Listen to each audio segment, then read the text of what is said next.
यही होता है। आपसे कहते हैं भाई भजन करो, कह रहे हैं आपसे भाई कुछ कर लो, अपने जीवन में कुछ कर लो, तो आप फंसे रहते हैं। नौकरी दे दीजिए, लड़का ठीक कर दीजिए, लड़की ठीक कर दीजिए, ये ठीक कर दीजिए, औरत होकर कहते हैं सगल परिवार और धन और दौलत सब कहते हैं महादुखदाई, और उसको दे दीजिए, इसको दे दीजिए, इसको दे दीजिए, ये दे दीजिए, और ये बीमार हो उसके लिए रोते, अपने लिए रोते। अपना काम कर लो कम से कम, उसके गुजरो तो हो ही रहा। ये तो फंस गया। और इनमें धनाढ़ सब है, पंडित भी जितने गए सब धनाढ़, सब पैसे वाले, काशी में कोई किसी तरह कमजोर नहीं। और ये तो मतलब दुकानदारी करते थे, बड़े बड़े व्यापारी थे, ये भी खूब धनाढ़, और उस समय सबके घरों में था। ऐसे नहीं कि आपके घर में तलाशी हो जाएगी और मतलब छापा पड़ जाएगा, नहीं, चाहे जितना भी रखिए आप, वो घर में रहता था, तो धनाढ़ थे। और वो कहते कुछ नहीं थे, धन दौलत कुछ नहीं है, सब बीमारी है, ये सब कोई संग नहीं जाएगा, ये 4 दिन का सराय है, और ये जहाँ जीवात्मा को सूरत को निकाला तहाँ बस खत्म हो गया, सब खेल पड़ा है, सब कुछ नहीं है। तो इसलिए किसी में तड़प आती ही नहीं, सब इसी में बंधे पड़े हुए झगड़े में तरह से।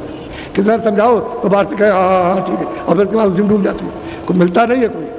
अब कोई मिले तो जल्दी काम हो उसका। अब उसको अगर जबरदस्ती करे, जबरदस्ती आपको खींचे, तो अगर कहोगे काल है, तो वहाँ काल का नाम ही तो दयाल है, वो तो दया करके दयाल देश में ले जाएगा। और काल ने मांग करके ले लिया तो आपको 84 वर्ष को मिल जाएगा। मनुष्य शरीर भी मिल जाए तो भी बहुत मेहरबानी, लेकिन मनुष्य शरीर भी नहीं मिला, क्योंकि आपने उसके देर का कर्म तो किया नहीं। अच्छा जब कर्म नहीं किया तो मनुष्य शरीर नहीं मिलेगा। अब सब खराब कर रहे हो, सब कर रहे हो खराब, और आपको रोज मालूम है खराब करता हूँ, लेकिन अभी बस लाचार हो, उसमें फंस गए हो, अब उससे निकल नहीं सकते हो। इसलिए तैयार होना चाहिए कि भाई संसार वास्तव में कुछ नहीं, ये धोखा है। और हम देखते हैं जाते हुए इतना ही समझो कि ये जा रहा है क्या हम लेकर जाना, और क्या हमको साथ लिए जाना, और क्या हम इसके साथ जा रहे हैं। वो हमारे घर में बहुत प्रेमी था, हम उसको मानते थे, वो हमको मानता, तो क्या कोई धन दौलत लिए जा रहा, खाली चला ये किराए का मकान सराय छोड़ देगा, चला जा रहा, आपको उसका पता नहीं। इतना तो जानना चाहिए कहाँ गया, तो खोज करते कोई जानता होगा ये कहाँ चला गया, तो कोई मिल जाएगा तो बताएगा कि पहले तुम अपने आप को तुम कौन हो। जब अपने आप को जब मालूम हो जाएगा कि मैं कौन हूँ, तो उसको भी जान लोगे कहाँ गया। तो देखो स्त्री किस तरह से उनके पास पहुंची और कैसे रोई चिल्लाई, और किस तरह से उन्होंने परीक्षा लेकर के और उनमें आग लगा दी, तो वो भी रोने लगी और वो भी पाए, उनको भी मिल गया। ऐसे ही वसीले वो महापुरुष वसीले से मिल जाते हैं, जरिए से मिलते हैं, कोई ना कोई जरिया बन जाएगा, मिल जाएगा, या सामने मिल जाएगा आकर के, कभी कभी तो सामने मिल जाते हैं। तो आप उनकी परख जरा भी खोज नहीं करते, अच्छा ही नहीं उठाते कि कोई मिले ऐसा बताने वाला।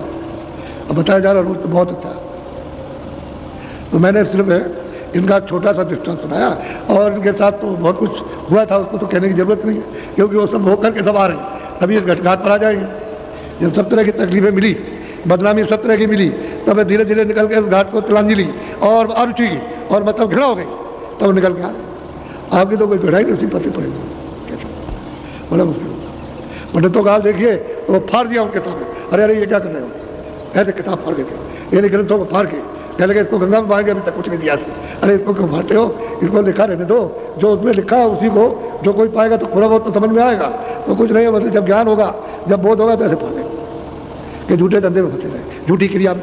सच्ची बात है कि जनेऊ को तोड़ के फेंका, कपड़े उतार के अच्छे अच्छे रेशम के पैरे से फाड़ डाले उसके सामने, वो खड़े होकर चिल्ला रहे, और माला कंठी जो कर जाए उसको फेंक दिया, ऐसे तोड़ के फेंकते हैं। ये दशा जब बोध होता है तो इसी तरह से फेंका जाता है। अभी तो हम जिसमें मोह ममता में, आसक्ति में, काम में, क्रोध में, सब में, इस बीमारियों में, ऐसे प्रगाढ़ समुद्र में, अथाह अज्ञान के सागर में डूबे हुए, तो कभी निकलेगी तो कभी सोचते नहीं कि चलो भाई बात चलेगी। तो अभी पहले संदेशा दिया था जिले में कोई खास गाँव, उसमें तो पहला कार्यक्रम तो पहले हुआ था, अब के कार्यक्रम 7 दिन का रखा था। पहले तो मतलब एक गाड़ी थी, तो एक गाड़ी पे इनसे कहा कि तुम चले जाना और तुम जगह जितना समय तुमको मिल जाए इतना क्या आना। तो बेचारे गए, अपना ये गाड़ी से कितना घूमेंगे। अब किसी जिले में 20, किसी में 25, और कारें अलग, और मोटरसाइकिलें अलग, और साइकिलें अलग, ये सब जिले के गाँव में। और आपने देखा होगा, और 10% लोगों को सुनाया जो सो रहे थे, 10%, और बाकी सब खेती में, काम में, इसमें सब लगे थे। उनको बेचारों को मौका नहीं मिला। जब वो आए तो उन्होंने सुनाया कि ये बातें बाबा जी का संदेश हमारे लिए जो हमारा था उसको लेकर के आए, सुना के चले गए। तुमने हमको क्यों नहीं बताया, हमको क्यों नहीं बताया, कहाँ है बाबा जी आए थे? तो बाबा जी तो नहीं, तो किसी ने कहा कि हमने बाबा जी को देखा था, उस गाड़ी में बैठ के जा रहे थे, ऐसी गाड़ी थी। कितने लोगों ने कहा, कई जगह से मेरे पास सूचना है कि भाई आप बाबा जी वहाँ गए थे। हमने भाई हम तो गए थे, हम तो यही थे, तुम्हारी गए, हमने तो 4-5 साल से यहाँ छोड़ा ही नहीं, यही रहते हैं इसी जगह पर। तो ये लोग कहने लगे उस गाड़ी से गए, हमने वहाँ देखा था, हमने रात को आया था कि वहाँ आए हैं, और बाबा जी ने जगा करके तुम चलो वहाँ जो कहे उसको सुन लो, ऐसा लोगों ने कहा। तो ये 10। तो हमने इनसे कहा था ये पहला कार्यक्रम फिर दूसरा होगा और तीसरा एक कार्यक्रम और करेंगे, लेकिन उसके लिए बताया नहीं कब करेंगे, बताएंगे आप, समय पूरा मिल जाएगा। और उस समय पर यह संदेशा जन जन मानव आत्माओं के लिए, यानी 30%, 25 से 30 तक होगा। तो आप देखिएगा कि उसका क्या असर होता है, वो देखने की बात है। अगर मेरा शरीर गुरु महाराज की कृपा से कुछ दिन रह गया, उसे तो मैं पसंद नहीं करता, अभी ले जाए इस वक्त ले जाए, हम तैयार बैठे हुए उसके लिए। कोई अगर कुछ रह गया तो आप देख लीजिएगा। वैसे तो ये शरीर पुराना हो गया, अब इस योग लायक नहीं है कि बहुत ज़्यादा मेहनत करें, बहुत मेहनत की अब ये, लेकिन जितना भी हो जाए उतना करेंगे। अगर आप हमको तंग ना करते तो मैं बराबर काम करता अच्छी तरह से। आपने बहुत तंग किया, बेहद तंग किया, ऐसा मतलब है कोई कुछ नहीं, यानी पत्थर को भी नहीं समझा, इस तरह से आपने नोचा है, इस तरह से। तो अब क्या करें, जहर फैल गया तो मैं तो परेशान हो गया। अब धीरे धीरे जब निकला है यह, तो बोर्ड पर लगा हुआ देख लीजिए आप, कितना काला काला, मेरा शरीर ही काला हो गया था तो अब कुछ थोड़ा बहुत ठीक हुआ, ठीक हो गया तो ठीक। तो उनकी हमको बचाए रहिए आप थोड़ी देर, हाथ जोड़िए, गाड़ी वाड़ी पर मत मारिए, इसमें फायदा आपको नहीं होगा। हाथ जोड़िए और दर्शन दीजिए, ऐसे खड़े रहिए, हम भी हाथ जोड़ेंगे, आप भी जोड़िए और सामने हमको दर्शन दीजिए। आपकी शकल यानी वो देखनी चाहिए खुल करके, आँख मुझे खुल करके देखने दीजिए, तो आपको फायदा होगा। और जो आपने इस तरह से मारा और मुँह नीचे किया, हाथ पट के गाड़ी पर, तो कुछ फायदा नहीं होगा आपको। ऐसे काम नहीं, काम करो तो बिल्कुल ठीक करो। उससे लाभ ये हो जाएगा कि तुम ऐसे मारोगे और नीचे करोगे, तब तक कोई हाथ मार देगा, जेब में तुम्हारी जेब काट लेगा, सारा तुम्हारा ये मारना मुरना खत्म, हमारा पैसा चलेगा, हमारा सामान चलेगा। हो तो खड़े हो सामने, हमको देखने दो, हम आपको देखेंगे, और जितनी चीज़ होगी वो आपको मिलेगी। तो वो तो आप हम कितना समझाते हैं और कितना बताते हैं, एक बात नहीं मानते तो फिर कैसे पाओगे। अब जब कोई बात नहीं मानोगे तो मानना तो चाहिए। हम कहते सीधे खड़े रहो, हमको दर्शन करने दो, समझ गए। और आप सामने देखो, आप दर्शन करो, लेकिन सीधे खड़े हो, तो सीधे खड़े हो, हम हाथ जोड़ते हैं, आप भी जोड़ लो, समझ गए। इस तरह से हाथ जोड़ो, तो उसमें आप नहीं जानते दृष्टि में क्या है, आपको माल, तुम दृष्टि अपनी खोलो और हमको अपनी दृष्टि को देखने दो, तो मतलब सीधा फायदा हो। तो वैसे कर लेते हैं, ऐसे करके क्या करोगे आप। तो वहाँ तक तुम अपने उस असर को नहीं जाने देते हो जो तुम्हारा, उसको तो होने दो, कम से कम पहुँचने दो, तो बस ऐसे हो जाते हो। और फिर वो भेड़िया था साल, एक टूटा तो दूसरे टूटे और सब टूट पड़े। अरे उसको मतलब ऐसे खड़े रहो, तब कहता हूँ, और फिर उसको दर्शन करने लीजिए, चाहे लेन में खड़े हो जाते वैसे खड़े हो जाते। तो आप ये बात समझते रहे, बहुत समझा जाता है। तो आपकी बार 25 से 30% जागरण होगा, और उसी में सबका जागरण हो जाएगा। चाहे कोई वहाँ होगा उसका जागरण, यहाँ होगा उसका जागरण, घर रहेगा उसका, कहीं बीच में रहेगा, खेतों में रहेगा, वहाँ भी हो जाएगा, और मतलब प्रदेश में गया होगा वहाँ भी जागरण हो जाएगा, क्योंकि सब जगह जागरण होगा ऐसा। और इसमें कोई किसी की बुराई नहीं होगी। अभी मैं खुल्लम खुल्ला कहता हूँ, किसी धर्म की बुराई नहीं, किसी आदमी की बुराई नहीं, किसी कर्मचारी अधिकारी की बुराई नहीं, किसी उसकी बुराई, किसी साधु की बुराई नहीं, किसी मौलवी की बुराई नहीं, किसी पंडित की बुराई नहीं, किसी तीर्थ की बुराई नहीं, किसी देवता की बुराई नहीं, न राम की बुराई, न कृष्ण की बुराई, किसी की बुराई आपको सुनने को नहीं मिलेगी। ऐसा संदेश होगा मानव जाति का, इंसानों के, वो संदेश होगा। और ये बताएंगे भाई बाबा जी ने हमको ये संदेश दे करके भेजा है कि ये संदेश उनका है, उनको पहुँचा दो, तो ये आपका संदेश रहेगा, आपको पहुँचा दो। अब उसके लिए मानना ना मानना वो तो आपकी बात है, उनका वो पहुँचा देंगे, फिर आप देखो यहाँ पर क्या होगा। अभी आप देख रहे हो, यानी मतलब ये है कि 10 तारीख से, तो 10 तारीख से तो आधे से ज़्यादा तो जब भी भर गया था, वो तो 10 तारीख लगी तभी भर गया था।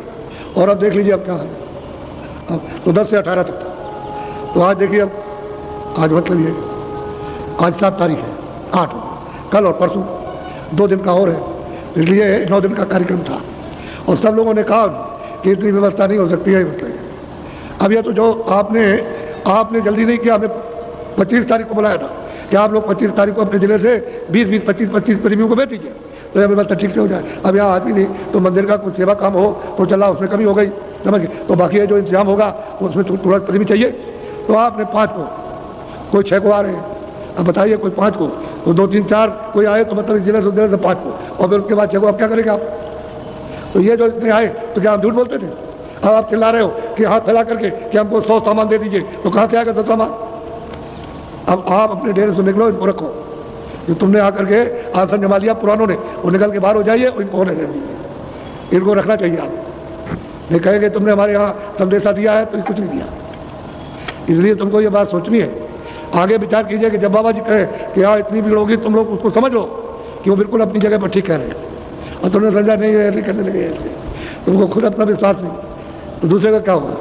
इसलिए सोचो अच्छी तरह से। ये देखो क्या है, 1 घंटे आधे घंटे में नहीं, इन्होंने पैसा रेल में खर्चा किया, इन्होंने यहाँ से पड़ाव पर गए होंगे तो किसी गाड़ी से रिक्शे से गए होंगे, फिर स्टेशन पर पहुँचे होंगे तो वहाँ भी पर किराए से गए होंगे, और वहाँ से आए किराए से, यहाँ से किराए से आए और यहाँ खाना खाएंगे तो अपना, पहले समझ लो अपना अपना खाएंगे। यहाँ पर हमने इनको किराया नहीं दिया, आई समझ में, ना इनको तांगे का दिया, और ये खाएंगे ये, और फिर उसके बाद में जब यहाँ से जाएंगे तो किराए से जाएंगे। आप खुल के सुन लो, ये नहीं कि तुमको हम बस में बैठा के एक में लेटा उठ के ऐसे लेके ले आए और तुमको यहाँ खड़ा कर, कुछ ये सब कुछ नहीं, ये काम अपना नहीं है, सबको अपना खर्चा सब कर रहे, और कोई आ जाए कि भंडारो वो भी खा जाए, ये बना नहीं कर सकते। भंडारे उसका नाम है कि एक हम कोई आए भूखा नहीं रहेगा, कोई भी आ जाए, कोई भी। और जो अकस्मात आओ, यानी अभी आ गए और हम भंडारे में नहीं पहुंचे तो जनरल भंडारा के भोजन कहाँ मिलेगा, मिल जाए वो चल रहा। इसलिए आप कभी ये शंका ही मत करना कि ये किसी को कुछ देते हैं। ये मंदिर इनका बनवाया होगा, ये जो कुछ भी फेंकते हैं मेरे ऊपर ना, ये ऐसे करके तो वो मैं इकट्ठा करके और इसमें और इसी में लगा देता हूँ इनके काम में, ये सब काम है। आपको नहीं मालूम, ये नहीं सुन सकते, ये बात नहीं मान सकते कि जब कहता हूँ कि मैं कुछ नहीं देता तो ये नहीं मानते बाबा जी को देते तो होंगे होंगे तो होंगे का तो शंका है, होंगे कि नहीं होंगे, तो शंका में पड़े पड़े तमाशा देख रहे हो, वो ख्वाब देख रहे हो, और जो सच्ची चीज़ है उसको नहीं, इसलिए सच्चे चलो। तो ये खेल जो है ये सब कुछ है। अब आप देख रहे हो आपके सामने, हमने कोई, इन्होंने गलत नहीं कहा, इन्होंने तो कहा था कि भाई ऐसा मंदिर ऐसा बनना है कि ऐसा हिंदुस्तान में नहीं है, तो आपने अपनी, तो यहाँ सब कहते हैं कि उन्होंने तो बहुत कम बताया था, बहुत ज़्यादा। अब वो तो अपनी आंखों से देखिए आप, तो आंखों से देखने से, और फिर यह मंदिर की तो यह है चिन्ह है कि आपको अमूलक चीज़ मिल रही है, इसी मंदिर के बहाने से मिल रही है।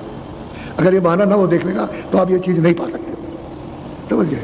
खाली ईंट और पत्थरों को देख करके नहीं मिलता, वो तो मिलेगा उस महात्मा से जिसने कमाई करके उसको पाया, उससे मिलेगा। तो तुम इसी में फंसे हो तो इसी को देख करके इधर आ जाओगे, चलो इसी को देखो और इसको देख के सोचोगे भाई किसने क्या दे रहा हूँ, तो जब वो सुनोगे तो कहते भाई ये तब तो कहते हैं तो हम आएंगे, पूनम को आएंगे।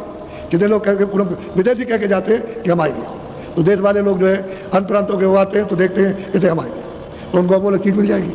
असली मंदिर ये, इसमें जीवात्मा बैठी है और यहीं से जीवात्मा के जाने का घर का रास्ता, यही से सब मिलेगा, स्वर्ग भी मिलेगा, वैकुंठ भी मिलेगा, ईश्वर भी मिलेंगे, ब्रह्म भी मिलेंगे, देवी देवता ये भी मिलेगा, गंगा भी मिलेगी, जमुना भी मिलेगी, त्रिवेणी संगम भी मिलेगा, और फिर उसके बाद देश में पहुँचो। ये यहाँ से लगता है, ये सच्चा मंदिर है, ये इंसानी, क्योंकि इसमें रूह रहती है, इसलिए जीवात्मा सच्चा मंदिर। और कब तक है, जब तक वो इसमें है, और उसके बाद क्या है, नासमान, खोल नासमान है, ये पर्दा नासमान है, ये आपका, ये तो यहाँ का मिट्टी है, वो आपको दिया गया है और कण जोड़ करके बना दिया गया। फिर आपको कोई जीवात्मा का जोड़ है, जो कुछ भी खेल तमाशा उसी जीवात्मा का।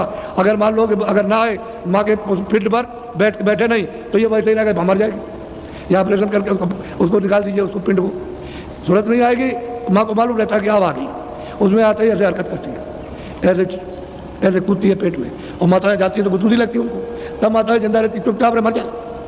बच्चा अगर कूदे फांदे नहीं पेट में वो तो मर जाएगी, वो ऐसा रहे तो बच्चा मार जिंदा नहीं रह सकती, तो कूदता उसकी गुदगुदी से मार रहती है आराम से, जब तकलीफ। और जिन माँ के सूरत नहीं आती है और उनके वो पिंड बन जाता है तो बिना ऑपरेशन के तो मर जाएगी, तो ऑपरेशन करो, जल्दी निकालो उसको, वो निकलता है, वो मात निकालो थोड़ा जो तैयार होता है वो, ऐसा होता है। तो मंदिर है, जब तक ये रौनक है तब तक उसकी सूरत की है, और सूरत निकाल के अलग खोल है, मतलब असली मंदिर ये है। असली मस्जिद ये है जिसमें 24 घंटे वो बांग देता, वो आवाज़ देता, वहाँ उसका कीर्तन हो रहा, अखंड कीर्तन हो रहा, बोल रहा, तुमको बुला रहा, लेकिन तुम इस मंदिर में उसका कोई मतलब ये है कीर्तन नहीं करते हो। जब अखंड कीर्तन हो रहा है तो उसके मंदिर में पहुँचो, हर वक्त कीर्तन करो खूब अच्छी तरह से, और सन्मुख आरती, यानी उसमें तो कोई दिया है नहीं, तो ऐसा दीपक पकड़ो जिसमें तेल बत्ती न डाला पड़े और तुम उसकी आरती करो। सूरज से आरती होती है, आँख ऐसी आरती, आँख देखती है उससे आरती करती है, वो दिया या नहीं रहता हो, क्योंकि सूरज में तो प्रकाश है।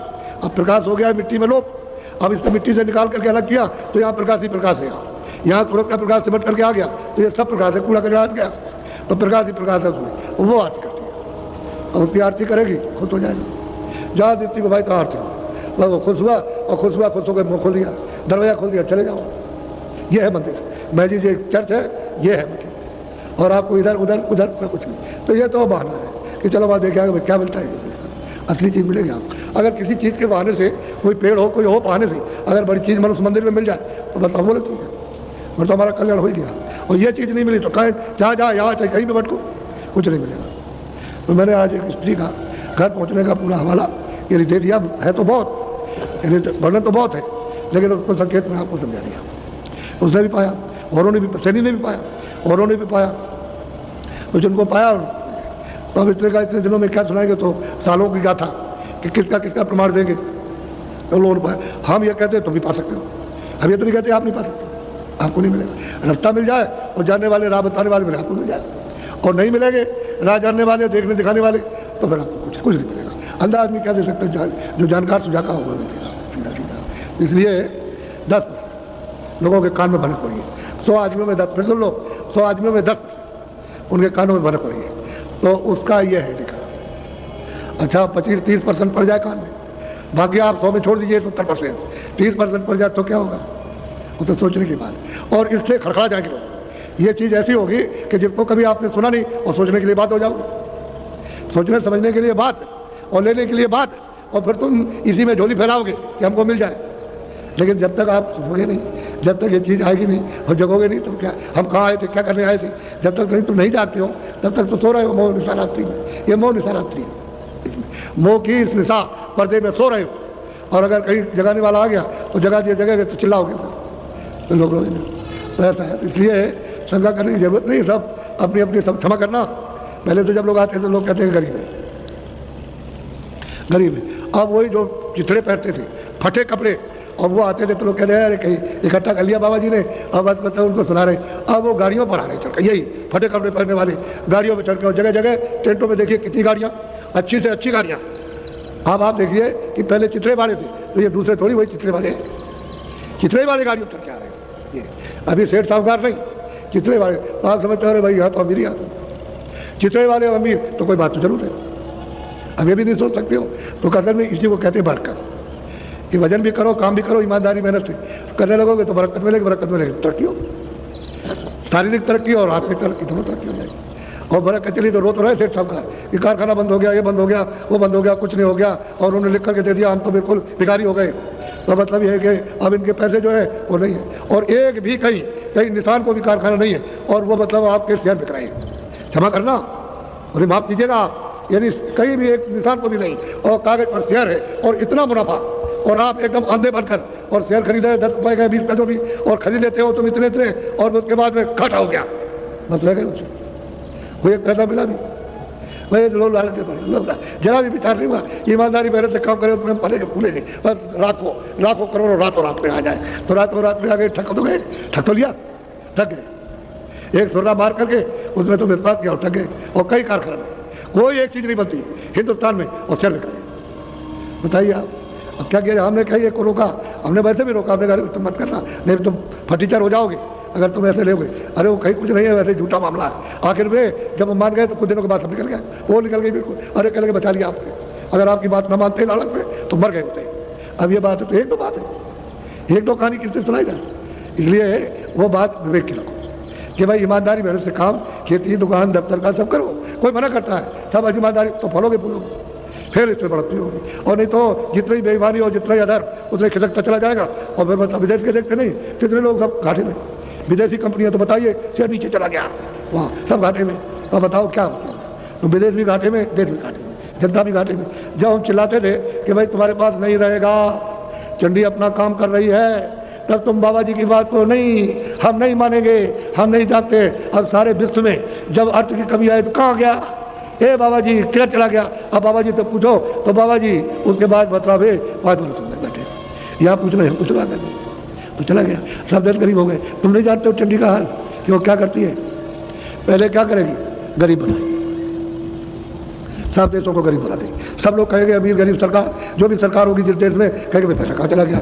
उसके बाद में अन्न की कमी करेगी। अब सुन लीजिए 3 ही आंकड़े हैं, पहले तो पैसा गया, फिर अन्न की कमी करेगी। तो लोग कहेंगे कि अरे हमारे पास अन्न नहीं है, तो कहेगा नहीं तुम्हारे नहीं जाएगा, हमारे यहाँ कम पड़ जाएगा। समझ गए, अगर ज़्यादा हुआ तो दे दिया, और तो फिर उसके यहाँ भी कम। तो कहते हैं हमारे पास नहीं है, तो कहते हमारी जनता मर जाएगी, तब जो कुछ हो जाए, तुम अपने देश को संभालो, हम अपने देश को संभालो, ये फिर यहाँ भी कमी हो जाएगी, तो अन्न की कमी उस देश में, उस देश में, उसमें, और फिर वो लड़ाई करा देगी। तो बस आप समझ लीजिए, आप ये 3 बातों में मंत्र है, ये इंसानी मंत्र, 3 बातों फिर क्या करोगे आप, पहले सोच लो। अब इसके आगे और कुछ नहीं कहेंगे। तो चंडी अपना काम सब कर रही है। चंडी एक बहुत बड़ा देवता है, ये बाहर की चर्म आंखों से दिखाई नहीं देगा, वो तो दिव्य आंख से दिखाई देता है, इन आंखों से दिखाई नहीं देता, और सब जगह काम कर रहा है, सब जगह। बस मैं इतना ही बता रहा हूँ आपको, वो अपने काम में अब सफल है, वो काम कर रही है, सब धीरे धीरे धीरे धीरे वहीं ले जाएगी। और आपसे ये कहा जाता है कि तुम ठीक समझ जाओ, ईमानदारी मेहनत से काम करो जो कर रहे हो उसमें तुमको पूरा मिलेगा, और पूरा पड़ेगा, कपड़े खाना ये वो बचत सब बाल बच्चों के लिए सबके लिए, तो तुमको बात सुनते रहिए। हम इसके हाथ कैसे मिलता है, ऐसे कैसे मिले किसी तरह से, इसको कब मारते हो जाए इसका, ये सब में हविस लगी थी। ये हविस क्या है, वो तो पर्दा है, वो तो चला जाएगा, पर्दा किसी कैसे हाथ में आता है, इधर से हविस आई और इधर चली गई तो किधर गया। हम तो बहुत आए थे कि खिलाओगे, खिलाते ही वो किधर चला गया ऐसे ही। तो हविस है, हविस मार देगा। इसलिए मेहनत ईमानदारी से करो, मालिक बरकत देगा, और बरकत में बढ़ोतरी, बरकत माने बढ़ोतरी, ये परमार्थ की और स्वास्थ्य की, शारीरिक ये जो सामान है शरीर रक्षा के लिए उसकी बढ़ोतरी, यानी ईमानदारी मेहनत से काम में, और आध्यात्मिक भजन में बढ़ोतरी। और तुमने ईमानदारी मेहनत तो इसके लिए कुछ नहीं, परमार्थ के तो कुछ हो ही नहीं सकता, वो तो ईमानदारी और मेहनत पर मुकर्रर है, वो तो आपको बनना ही पड़ेगा ऐसा नहीं। तो हमने आपको संक्षेप में सब बात बताई, और ये सुनाया कि हमने कहा था कि आपको स्त्रियों का भी सुना देंगे, तो स्त्रियाँ तो बहुत है, अब किस किस का नाम लेके सुनाया जाए। ऐसे ही सबने प्राप्त किया, पुरुषों ने भी प्राप्त किया। अब कबीर दास का अलग है, उन्होंने अलग लोगों को पहुंचाया, हृदयदास जी का अलग, उन्होंने अलग पहुंचाया, फिर चरणदास जी आए, उनका अलग है, तमाम महात्मा आए पूरे, और उन्होंने जीवात्माओं को जगा के पहुंचाया। ऐसा नहीं ये इधर राधा स्वामी, और राधा कहते हैं सूरतकुल स्वामी नाम मालिक का, असली चीज तो ये है, तो वो भूल जाए तो क्या करेगा, नानक जी भूल जाए तो कोई क्या करेगा। अगर नानक ने कुछ कहा और किताब पढ़ने वाले भूल गए तो नानक का क्या दोष है, वो तो उस समय पर सब बता रहे थे। तो राधा कहते हैं सूरत को, और सीता कहते हैं सूरत को, और जीवात्मा को कहते हैं रूप और सोल को कहते हैं, और आप कुछ का कुछ समझाओ तो कोई क्या करेगा। अरे राधा सूरत, उस मालिक को उसने प्राप्त किया तो राधा के स्वामी, राधा स्वामी यही है। सीता के स्वामी तो मतलब है सीताराम, असली चीज ये, उसको राम भी वर्णन किया, उसको अनाम भी वर्णन किया, उसको स्वामी भी वर्णन कर दिया। अब आप उसको न समझो, उल्टा अर्थ इधर स्त्री होगी, तो ये पुरुष नहीं है, सूरत स्त्री है और वो पुरुष है। ये जाके उससे मिली तो कहते मैं अपने स्वामी से मिल गई, वही रूप हो गई। ये जो पर्दा है, पर्दा है, ये वहाँ नहीं पर्दा। तो कोई आदमी जानते नहीं किसी मत को, अब सब लोग भूल जाए तो क्या पता चलेगा, नई जनरेशन आएगी जब कोई नहीं रहेगा सब भूल जाएंगे, ऐसे हो गया। इसलिए आप जो उन्होंने बताया तो ठीक था, अपने अपने वक्तों में बहुत पहुँचाया, बहुत जीवों का उद्धार किया जगा करके। अब जब आप इस रास्ते में चलोगे तब पता चलेगा कि बहुत जीव पहुँच गए, वहाँ बहुत पहुँचे हैं। संतों ने बड़ी कृपा की, बड़ी दया की, ऐसे जीवों को जो कुछ नहीं अपाहिज थे, जो कभी जा नहीं सकते थे और दुर्बल थे, कभी उठ नहीं सकते थे, उनमें दया कर दी, उनको पहुँचा दिया। तो वो तो सामर्थ्यवान है सब प्रकार से, हर तरह। बोलो जय गुरुदेव।